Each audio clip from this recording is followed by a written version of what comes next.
이번 시간에는 데이터의 분리, 그리고 과소적합과 과잉적합의 의미, 편향분산 트레이드오프가 무엇인지에 대해서 살펴보도록 하겠습니다.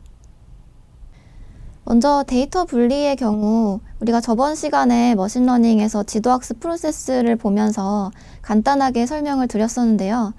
일단 학습된 모델의 일반화 능력을 판단하기 위해서는 우리의 전체 데이터를 두 개의 집합으로 분리하여 사용하게 됩니다. 그래서 먼저 훈련 집합, 트레이닝 셋이라고 하는 것은 우리가 모델 학습, 즉 모델 파라미터를 정확하게 알아내는 데 사용하는 데이터 집합입니다. 그리고 두 번째 집합은 테스트 집합인데요. 테스트 셋이라고도 하는 이 집합은 우리가 모델 파라미터를 학습할 때 사용하는 것은 아니고 모델 파라미터 학습을 완료한 뒤에 모델의 일반화 능력을 판단하기 위한 데이터 집합입니다. 그래서 실제로 우리가 가지고 있는 정답과 모델이 학습된 다음 입력값을 넣어서 나오게 된 출력과 두 가지를 비교해서 성능을 확인할 때 쓰는 것이 테스트 집합입니다. 우리가 학습을 마치고 난 다음에 우리가 일반화가 잘 됐는지 안 됐는지를 생각을 해봤을 때 두 가지 경우가 있을 수 있겠습니다. 먼저 과소적합, 언더피팅이라고 하는 경우가 있고요. 또 과잉적합, 오버피팅이라고 하는 경우가 있습니다. 과소적합이라고 하는 것은 모델이 학습을 제대로 하지 못해서 데이터의 특성을 제대로 모델에 반영하지 못한 경우를 의미를 합니다. 우리가 이전에 회귀 예제를 간단하게 살펴봤었는데요. 아래에 보시는 그림에서 점으로 표현된 것이 우리가 실제 가지고 있는 정답, 즉 주어진 x에 대해서 y값이 무엇이 나와야 되는지를 이제 뜻하는 데이터 샘플들을 이제 점으로 표시해 놓은 것이라고 할 수가 있는데요. 이 지금 1차, 2차, 3차, 4차, 12차의 그래프가 있는데 지금 정답은 모두 동일합니다.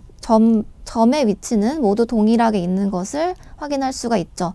그런데 우리가 모델을 1차 다항식, 또 2차 다항식, 3차 다항식, 4차 다항식, 12차 이렇게 바꿔가면서 모델을 다르게 학습을 하면 결과적으로 우리가 알아낸 그 학습 파라미터와 우리가 추정한 y값은 이제 여기 그림에서 직선 또는 곡선으로 표현이 되어 있게 됩니다. 그래서 보시면 1차 그래프 같은 경우는 1차 다항식을 사용해서 모델을 학습했을 때는 실제 이 점으로 표현되어 있는 정답과는 굉장히 거리가 먼 직선이 학습이 된 것을 볼 수가 있습니다. 그리고 2차도 사실은 완전히 정확하지는 않죠. 지금 봤을 때는 3차나 또는 4차 다항식이 실제 이 점으로 표현되어 있는 정답에 유사하게 학습이 된 것을 보실 수가 있을 겁니다. 그래서 이런 경우에 이제 1차나 2차 모델에서 지금 보여지는 모습이 우리가 과소적합이라고 하는 모습입니다.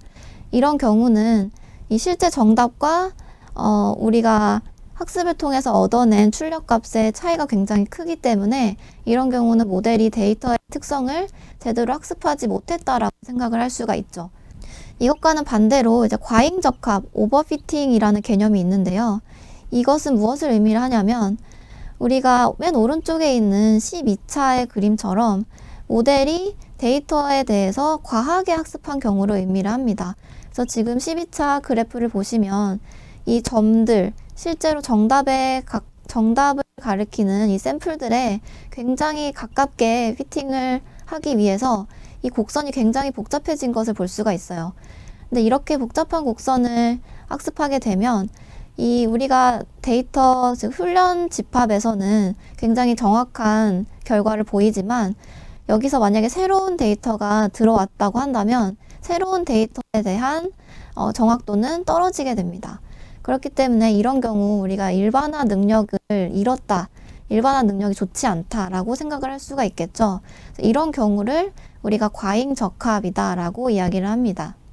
그래서 과잉적합의 예시를 조금 더 자세하게 말씀을 드리면 말씀드린 것처럼 지금 점으로 표현되어 있는 그림에서 점으로 표현되어 있는 것이 정답이라고 했습니다. 그리고 선으로 또는 곡선이나 직선으로 표현되어 있는 것이 우리가 모델을 통해서 추측한 예측값이죠. 그래서 12차 그래프를 보면 굉장히 정답과 유사하게 곡선을 학습했기 때문에 이 훈련 데이터에 대해서 이 정답과 곡선의 차이는 매우 적습니다. 그래서 최종 매개 변수에 의해서 계산된 출력값, 곡선 위에 있는 값과 목표 값으로 우리가 정답으로 알고 있는 점과의 거리가 매우 작은데요. 하지만 이 상태에서 만약에 우리가 훈련 데이터에 없던 새로운 데이터, 여기서는 이제 x0라고 표현이 되어 있는데, 이런 새로운 데이터가 들어왔을 때 이 x0에 대해서 예측한 값은 지금 여기 빨간색 점으로 표현되어 있는 점일 텐데요. 이 점이 실제로 정답이 이 밑에 있는 막대, 빨간 막대라고 한다면 이 모델을 통해서 우리가 예측한 빨간 점과 실제 정답 간의 차이가 굉장히 크게 나타나게 됩니다. 이렇게 요 가운데 제가 이렇게 빨간 점과 빨간 막대 사이의 이 차이를 옆으로 빼서 일반화 오차라고 적어두었는데요. 또는 일반화 오차 또는 표본 외 오차라고도 합니다. 그래서 이런 경우는 이 과잉적합이 일어났을 때 새로운 데이터가 들어오면 이 새로운 데이터에 대해서는 오차가 매우 크다. 즉 일반화가 잘 되지 않았고 일반화 오차가 매우 크다라는 것을 알 수가 있습니다. 이렇게 과잉적합이 일어나는 이유는 우리가 12차 다항식이라는 매우 복잡한 모델을 처음에 선정을 했는데요. 이 경우에는 이 훈련 집합에 포함된 노이즈, 조금 잘못된 부분들까지도 과도하게 학습을 했기 때문입니다. 그래서 일반적으로는 사실은 조금씩 노이즈가 있을 수 있지만 이렇게 3차나 4차 같은 곡선으로 추정을 해야지 우리가 새로운 데이터가 들어왔을 때도 정확하게 예측을 할 수가 있다. 일반화가 잘 된다라는 것을 볼 수가 있죠. 그래서 우리가 과잉적합이 발생하는 원인을 추정을 해보면 먼저 첫 번째로는 데이터의 양에 비해서 너무 복잡한 모델을 사용했을 때 과잉적합이 발생할 수가 있습니다. 아까 전에 보셨던 예처럼 우리가 3차나 4차 정도의 모델을 사용하는 것이 더 좋은데 12차 다항식이라는 굉장히 복잡한 모델을 사용했을 때 이런 식으로 과잉적합이 발생할 수가 있고요. 그 다음에 두 번째로는 데이터의 특징, 즉 피처가 너무 많은 경우에도 발생할 수 있습니다. 예를 들어서 우리가 집값을 y라고 하고 이 집값을 예측하기 위해서 다양한 특징들을 수집을 했다라고 생각을 해봅시다. 지금 여기서 x1의 경우 집의 크기, 또 x2는 집의 연식, 이런 식으로 약 100개 정도의 피처를, 특징들을 가지고 이 값들을 가지고 y값, 즉 집값을 예측하고자 한다라고 했을 때 이러한 100개의 모든 특징을 다 사용하게 되면 굉장히 간단한 모델이어도 모델의 매개 변수가 많기 때문에 모델이 복잡해지게 됩니다. 예를 들어서 밑에 보이는 식처럼 우리가 100개의 피처를 사용한다면 각각의 특징들에 대해서 각각의 피처 앞에 지금 W가 하나씩 다 붙어 있는 거를 보실 수가 있을 거예요. 그래서 지금 우리가 알아내야 하는 매개 변수는 약 101개가 되죠. W0부터 시작해서 W1, W2, W100까지 우리가 101개의 매개 변수를 알아내야 하고 이 모델 자체가 굉장히 복잡한 모델이 됩니다. 그래서 2차, 3차처럼 지금 X제곱이나 X의 3승 이런 더 복잡한 항이 없는데도 불구하고 데이터의 특징 자체가 많으면 1차 시기여도 굉장히 복잡한 모델이 되죠. 그래서 이런 경우에도 과잉적합이 발생할 수가 있습니다. 그래서 아래에 제가 정리해 놓은 것처럼 모든 특징을 다 반영한 복잡한 모델을 사용하고자 하는데 그에 반해서 데이터의 양은 적은 경우, 우리가 훈련 데이터로 쓸 수 있는 양은 적은 경우에는 과잉적합이 또 발생할 수가 있습니다. 우리가 과잉적합을 해결하기 위해서는 여러 가지 방법이 있는데요. 먼저 첫 번째는 중요한 특징을 선택해서 특징의 수를 줄일 수가 있습니다. 앞서 말씀드린 것처럼 특징이 100가지 정도 있다라고 생각을 했을 때 그 중에서 실제로 집값에 영향을 줄 만한 특징만 골라서 사용을 할 수가 있겠죠. 그래서 이런 경우를 우리가 피처 셀렉션이라고 하는데요. 전체 특징 중에서 중요한 특징만 골라서 사용하는 것을 의미합니다. 그래서 이것은 이제 수동으로 우리가 모델을 학습하기 전에 중요한 피처가 무엇일 것이다 라고 예측을 해서 수동으로 선택을 할 수가 있고요. 또 그 뒤에 모델 선택 알고리즘을 통해서 각각의 모델의 성능을 측정해서 비교한 다음에 선택을 할 수도 있습니다. 근데 이런 경우에 이제 문제점이 발생을 할 수가 있는데, 먼저 첫 번째로는 우리가 사람이 생각해서 먼저 중요한 피처를 선택해서 골라야 되기 때문에 수동으로 선택해야 하는데, 이렇게 선택하는 과정이 쉽지 않습니다. 그래서 어떤 것이 중요한 피처인지 실제로는 알지 못하는 경우가 있겠죠.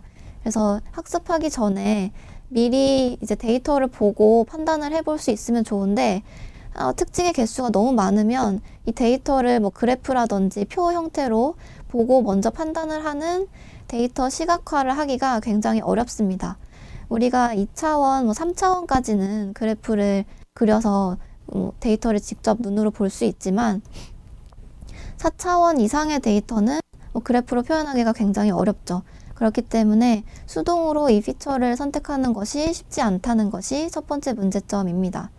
그리고 두 번째 문제점은 우리가 이렇게 피처를 임의로 선택을 하게 되면 버려지는 특징들이 있는데요. 그런 버려지는 특징들 때문에 오히려 중요한 정보가 날아갈 수 있다. 중요한 정보를 놓칠 수 있다라는 문제점이 있습니다. 그래서 두 번째 과잉적합의 해결 방법으로 우리가 규제라는 기법을 사용할 수가 있는데요.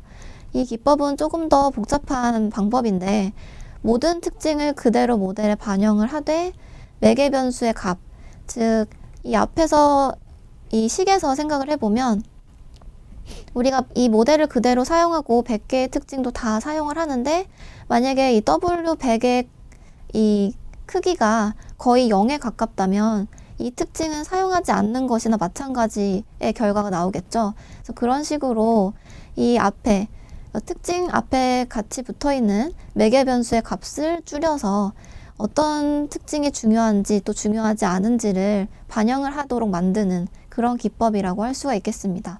그래서 이런 규제 기법을 사용하면 모든 특징이 y를 추정하는 데 조금씩 다 도움이 되는 경우에 유용하게 그 상대적인 중요성만 절대값 매개 변수의 값으로 우리가 조정을 해줘서 규제를 통해서 과잉적합을 방지할 수 있다라고 생각하시면 되겠습니다. 우리가 편향 분산 트레이드 오프라는 개념을 생각을 해볼 텐데요. 그 전에 이제 편향과 분산이 무엇인지를 설명을 드리도록 하겠습니다. 먼저 편향은 영어로 이제 바이어스라고도 지금 설명이 되어 있는데요. 훈련 집합을 우리가 하나의 훈련 집합으로 모델을 학습할 수도 있지만 여러 개의 훈련 집합을 가지고 모델을 여러 번 학습을 해볼 수도 있겠죠. 그런 경우에 각각의 훈련 집합으로부터 모델 파라미터를 각각 학습해낼 수 있을 겁니다. 예를 들어서 잠깐 그림을 먼저 보여드리면, 지금 왼쪽 아래에 보시는 그림에서 우리가 똑같은 앞서 보셨던 예제랑 동일한 데이터인데요. 이 데이터를 가지고 2차 다항식을 3번 정도 훈련 집합 사용해서 학습한 것을 보실 수가 있습니다. 그래서 훈련 집합 1, 훈련 집합 2, 훈련 집합 3 이렇게 3번의 학습을 거쳐서 2차 다항식을 학습을 했는데, 그러면 이렇게 학습을 할 때마다 그 모델 파라미터가 다르게 학습이 되겠죠. 예를 들어서 훈련 집합 1 같은 경우에는 뭐 2x 제곱 플러스 3x 플러스 4 뭐 이런 식으로 학습이 됐을 수가 있고, 훈련 집합 2는 뭐 3x 제곱 이렇게 간단한 어떤 그래프가 나왔을 수도 있고요. 그래서 그렇게 훈련 집합을 우리가 다른 훈련 집합을 사용하면 그 각각의 모델 파라미터도 다 다르게 학습이 되겠죠. 그때 이제 우리가 편향이라고 하는 것은 그 모든 훈련 집합들에 대해서 출력값의 평균을 지금 fx 바라고 되어 있는 이 식으로 계산을 하고, 그것을 우리가 실제 정답인 목표 y값과 빼서 제곱한 것을 의미합니다. 그래서 지금 이 그림에서 보시면, 예를 들어서 지금 정중앙이 그냥 0이라고, x가 0인 경우라고 가정을 해보겠습니다.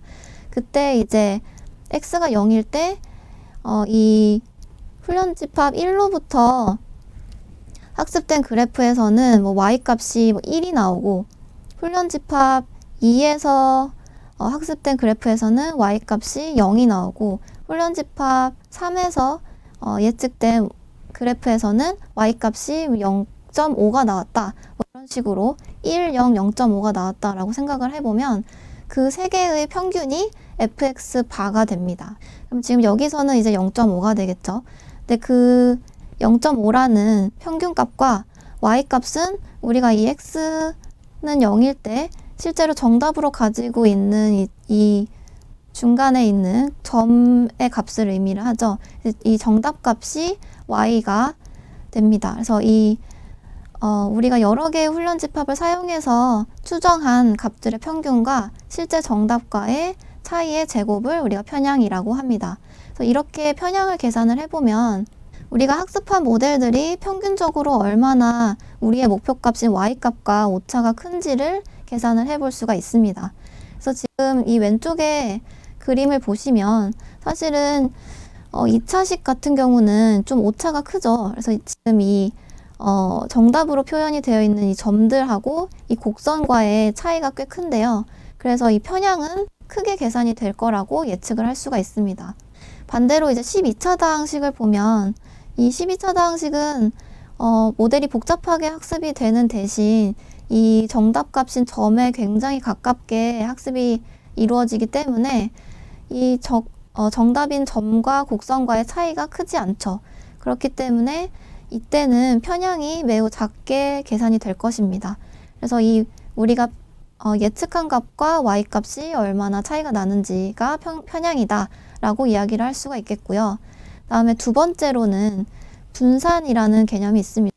이 분산이라는 개념은 여기서 지금 모델 학습에서 이야기하는 분산은 우리가 훈련집합, 지금 뒤에서는 3개의 훈련집합이 있었는데 각각의 훈련집합에 대해서 학습된 모델들이 예측한 출력값의 분산이다 라고 되어 있죠. 그래서 이 식은 조금 복잡하게 나와 있는데 여기서도 이 오른쪽의 그림을 통해서 살펴보자면 예를 들어서 이제 x가 3일 때가 한 요 정도라고 생각을 해보겠습니다. 근데 x가 3일 때 훈련집합 1에서는 우리가 예측값이 한 5가 나오고 두 번째 훈련집합에서는 x가 3일 때 예측값이 7이 나오고 훈련집합 3에서는 x가 3일 때 예측값이 3이 나왔다라고 한다면 5, 7, 3 이런 식으로 굉장히 그 차이가 굉장히 큰 것을 알 수가 있죠. 그래서 그런 값들을 모아서 이 분산을 계산을 해보면 분산도 역시 크게 나타날 것입니다. 그래서 분산이 크다라고 하는 것은 학습된 모델들이 서로 얼마나 많이 다른지를 나타내는 것이라고 할 수가 있겠죠. 그래서 여기서 이 그림의 예시를 통해서 보면 왼쪽에 이제 2차 다항식으로 학습한 3개의 곡선은 서로 거의 유사한 모양을 가지고 있죠. 그렇기 때문에 분산이 크지 않고요. 오른쪽에 보시는 12차 모델 같은 경우는 같은 데이터를 가지고 훈련을 시켰는데도 불구하고 이 곡선이 매우 다른 모양으로 훈련이 된 것을 볼 수가 있습니다. 이런 경우는 분산이 굉장히 크게 나타나겠죠. 우리가 편향과 분산을 생각을 해볼 수가 있는데요. 제목에서 지금 편향, 분산, 트레이드 오프라고 되어 있는데 이 말은 편향이 크면 분산은 작고 편향이 작으면 분산은 큰 경향성을 띠는 그런 트레이드 오프 현상이 일어난다라는 것을 의미합니다. 예를 들어서 왼쪽에 보신 우리가 2차 다항식 같은 경우는 모든 훈련 집합에 대해서 다 오차가 크기 때문에 편향은 크지만 매번 비슷한 모델을 얻을 수 있기 때문에 분산은 작은 것을 볼 수가 있죠. 그리고 반대로 12차 모델 같은 경우는 모든 훈련 집합에 대해서 이 점과 곡선 사이의 거리가 작기 때문에 오차는 작지만 그래서 편향도 작게 나타나지만 매번 서로 다른 모델을 얻기 때문에 이 분산이 큰 것을 볼 수가 있습니다. 그래서 2차 다항식은 편향이 큰 대신 분산이 작고 12차 다항식은 편향이 작은 대신 분산이 큰 것이죠. 그래서 이것을 이제 그림으로 나타내면 이 아래 그림처럼 표현을 해볼 수가 있겠습니다. 그래서 왼쪽에 보시는 관역처럼 생긴 그림을 보시면 이제 높은 바이어스와 낮은 분산 그리고 이제 낮은 바이어스와 높은 분산 이렇게 두 개의 관역에 지금 이 X 표시로 되어 있는 것이 이 각각의 모델의 위치라고 생각을 하시면 될 것 같아요. 그래서 이 왼쪽 위에 있는 경우는 2차 다항식처럼 낮은 분산이지만 편향이 큰 경우 낮은 분산이지만 좀 높은 바이어스 바이어스가 큰 경우, 이런 경우 2차 다항식이 실제 출력값에 정확한 값을 맞추지는 못하지만 우리가 예측한 값들은 거의 비슷한 값으로 예측이 되는 걸 볼 수가 있고요.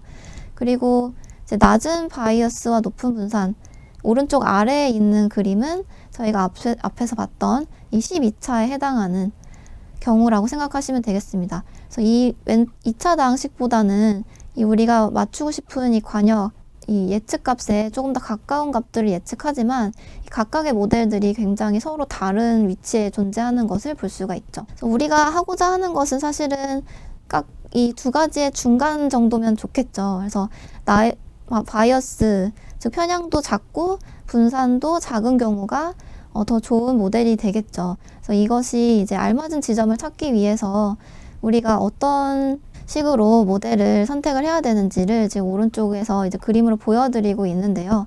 예를 들어서 지금 왼쪽이 모델 컴플렉시티, 모델의 복잡도가 낮은 쪽이라고 한다면 오른쪽은 모델의 복잡도가 높은 쪽입니다. 앞서 보여드렸던 예제로 말씀을 드리자면 이게 2차 다항식, 12차 다항식 정도가 되겠죠. 그래서 이렇게 우리가 12차 다항식으로 갈수록 훈련 집합에 대한 오류는 점점 적어지지만 새로운 데이터, 즉 테스트 집합에 대한 오차는 다시 이제 커지는 것을 볼 수가 있습니다. 사실은 이제 조금 알맞은 위치라고 한다면 이 중간 어딘가에 이 테스트 샘플에 대한 오차가 다시 커지기 전에 이쯤에서 이제 모델을 정하는 것이 더 바람직하다라고 생각을 할 수가 있겠죠. 네, 그래서 이제 유사한 연습 문제를 한번 확인하면서 이 개념을 다시 복습을 해볼 텐데요. 지금 아래 그림 같은 경우도 마찬가지로 이 동그라미로 표현되어 있는 파란색 점들은 이제 실제 데이터를 의미를 합니다. 왼쪽 그림 같은 경우는 샘플이 15개 포함되어 있는 훈련 집합을 사용한 경우고, 오른쪽은 지금 점이 굉장히 많죠. 샘플이 100개가 포함된 훈련 집합을 사용한 결과인데요. 근데 이 결과로 지금 우리가 회귀 분석을 해봤더니 이 예측한 다항식, 즉 예측한 곡선은 지금 빨간색으로 표현이 되어 있습니다. 지금 빨간색으로 표현되어 있는 이 곡선을 살펴보면 왼쪽 같은 경우는 조금 과잉적합이 일어난 것처럼 모델이 조금 복잡하게 피팅이 된 것을 볼 수가 있죠. 그러나 이제 오른쪽 그림을 보면 이 빨간색 곡선이 스무스하게 표현이 되어 있고 조금 오차가 있다고 하더라도 새로운 데이터가 들어왔을 때 좀 정확하게 예측할 수 있는 모습을 보이고 있습니다. 그런데 이게 지금 다항식 자체를 12차, 2차 이렇게 쓴 게 아니라 이 경우는 9차 다항식을 동일하게 썼는데도 이렇게 다른 결과를 보이는 것을 알 수가 있습니다. 그래서 이 그림을 통해서 우리가 알 수 있는 점이 무엇일까요?